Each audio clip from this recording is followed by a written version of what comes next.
Hi, I'm Alex Driver from John Binns and Son Springs Limited. We are a spring manufacturer, as the name suggests, in Skipton, North Yorkshire. We currently employ 35 people. Every year we aim to take 3 apprentices on. We've currently got 8 at different levels of development through the company. Some are in the last year of their apprenticeship, some are brand new. We appreciate that the future of our business is highly dependent on us engaging, exciting and educating the next generation of engineers. And our current staff get a lot out of passing on the knowledge and experience and skills that they've gained over the years.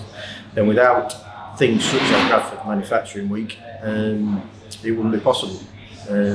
Manufacturing and engineering is sometimes seen by people, maybe parents and students, as potentially not the first port of call for what they think they want to do in the future.